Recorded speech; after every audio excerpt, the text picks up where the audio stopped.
This is David talking to the Father. David didn't fear anything. David was king. King over the mightiest nation that ever existed and ever will exist, Israel. He had no fear of evil. He feared none. Even if God had sent evil his way, he did not fear it. Y'all fear the telephone ringing. It might be a bill collector. Y'all fear getting garnished on your job and can't bring home a full paycheck. Y'all fear the police. Y'all fear the stupid ass mingle or the stupid ass whatever is living amongst you strangers, that some shit may be going on in the neighborhood and a stray bullet gonna come through your house. You have fear of everything. King David didn't have those fears. For thou art with me. God hasn't always been with us. God put us to sleep and turned his back towards us, Israel. But not David. He was with David even when Saul was trying to kill him. Threw a sword at him, and missed him. Not us. You're scared to lay your head down until a bullet might come right through the house. This is the king talking to the Father. This is not your prayer. Listen to this. He says, thy rod and thy staff, they comfort me. You know what that means? A king has a rod in one hand and a staff in the other. That rod that he had to be just as powerful as the rod that Moses had that parted the Red Sea. That was comfort to David. His enemy come, he knew what he had in his hand, and he could do away with him if he wanted to. That staff was a staff that a king carried that showed the rest of the world, I am a king over nations. They were a comfort to David. You don't have no rod. You don't have no staff. The only one that you know on walking around on the planet right now that claims they have one is that stupid ass woman over there in England. She keeps a rod and a staff in her hand because she's a ruler. That's not you. Oh, I'm trying to get some understanding into you, Israel. You still got a lot of religion, because I had it. I had a lot of religion in me. When God first started telling me these things and exposing this lie to me, it seemed like I was still talking religious ways, even though he was trying to cleanse me of that. And that's what we do. You still believe what you've been taught in a church. But we're going to wake you up. We're not going to wake up. Scratch that. We don't wake you up. The Father has awakened you, and we're helping your understanding. He gives you wisdom and understanding. So we're helping you, because just reading it, you still read it with the mindset of a sleeping man. A man that may have been in a coma and has awakened to an understanding in a time where things are so different. It's just like a prisoner. If a prisoner has served 30 years and he comes out into society now, he don't recognize anything. He has to be taught. Yeah, he knows how to open up a door and close the door and walk and talk, but he has to be taught how to function in this new world he's been brought into. You've been brought into a new world, Israel. You've been brought into a new understanding. So now you have to learn how to read it so that you can know what to apply and what not to apply, and what to tell somebody. Because you go tell people, oh, read Psalms 23, hold on to Psalms 23. It's not going to do you any good. Psalms 3 has nothing to do with you. It's something you can read about your king and see how he felt about his God. Your God. This is how he felt. This is how he talked with him. These are the things he said to him. You can't say them. You don't stand in this steed. You're not the king of Israel. Let's keep on going. He says, let's finish off verse 4. For thou art with me. Thy rod and thy staff, they comfort me.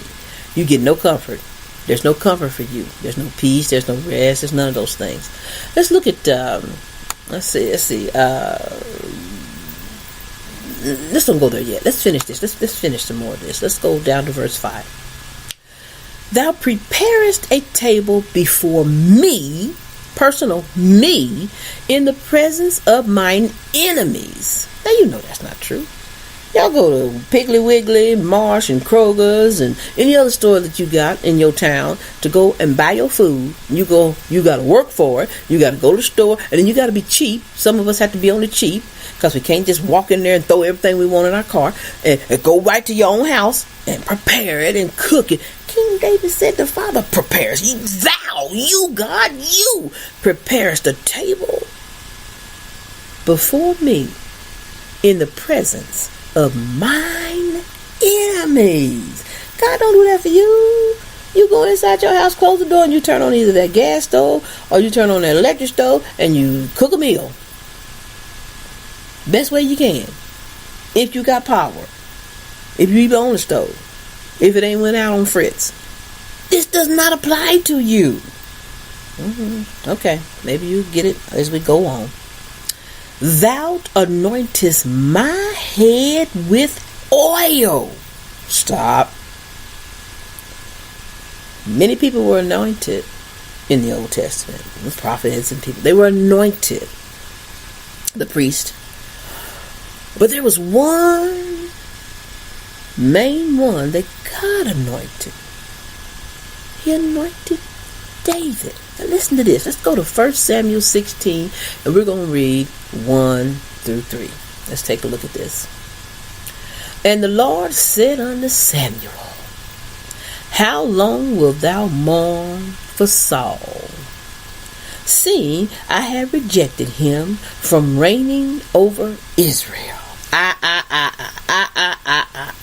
This is the Father.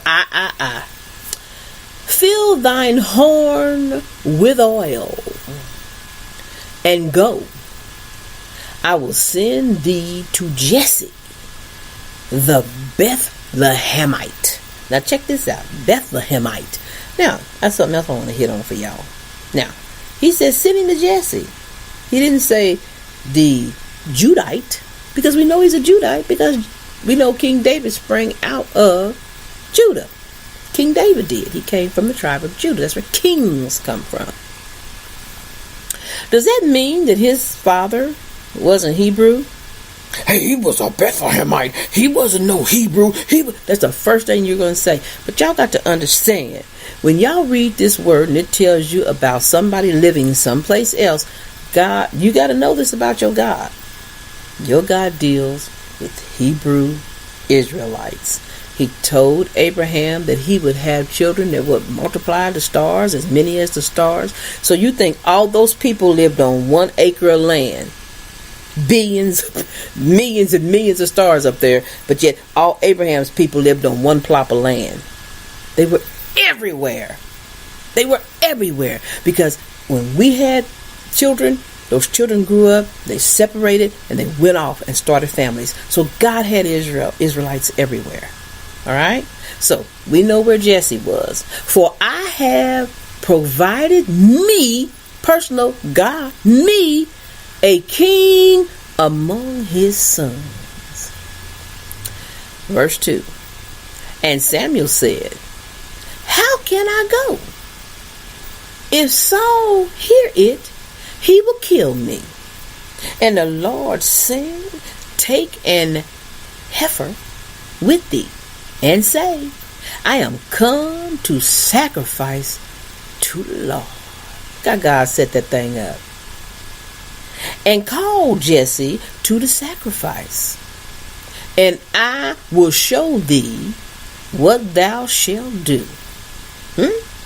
And thou shalt anoint unto me him whom I name unto thee. And we know that's King David. So God anointed King David. And David says that in Psalms 23. Thou anointest my head with oil. My cup runneth over, not yours. Your cup don't run over, and it never effing will. Your cup's not going to run over here in Egypt. Like I said, y'all scared to pick up the phone. Half of you, somebody want to borrow some money. But if your cup runs over, you wouldn't worry about these things. If your cup ran over, your family would be cared for. Your cup don't run over. King David's cup ran over. He had everything he could possibly need. That's not you. That's not your prayer. That's your king's prayer. That's your king who had a mighty rod and a mighty staff in his hand, who ruled Israel, who was anointed by the Holy One of Israel to be his king. And the king didn't need for anything. King didn't want for anything. But you, Israel, you want. You're in need. You're suffering right now. You're going through hell because you're on punishment. It was not for you. None of this. This is something you can read about. This is something you can find out about. But it's not about you. It's not something you can say. It's not something you're supposed to give to somebody else and say, here, apply this to your life. Your cup shall run over. You don't tell nobody their cups run over. David's cup did. Let's keep on going. He says, surely, verse 6, goodness and mercy shall follow. Who? It ain't following you. It sure ain't following me. He said, surely goodness and mercy shall follow me all of the days of my life. Not yours. How's surely goodness and mercy following you? They're not following you. If you had goodness and mercy, you know you'd be just like King David. He didn't say goodness and mercy followed Israel. It followed him. God was with him, allowing him to reign as king over Israel the way God wanted him to. You got the chance of the lottery. Some of y'all got these places you can go and you pull tickets, and if they pay you on your job, you don't have goodness and mercy following you. You have what they call in this kingdom luck. If God chooses to bless you, if God don't choose to bless you. But David knew he was blessed. Surely. You ain't assured of anything. You're not even assured they're not going to take your car. You're not even sure if you're going to be put out on the streets. You're not even sure if you're going to have a meal. You're not sure of anything. Words. Placement of words. Possession. Disposition. You got to learn how to look at these words and get an understanding from, like I told you, wisdom and understanding. Now we're going to finish up this thing here. And I will dwell in the house of the Lord forever. Now let's look at this thing, because I want you to know for sure what I'm talking about. Let's go to 1 Samuel and we'll read 17 and 37. Now, when David said, surely goodness and mercy shall follow me all the days of my life. When David said, I walk through the valley of the shadows of death, and I fear no evil. Let's look at why David said that. David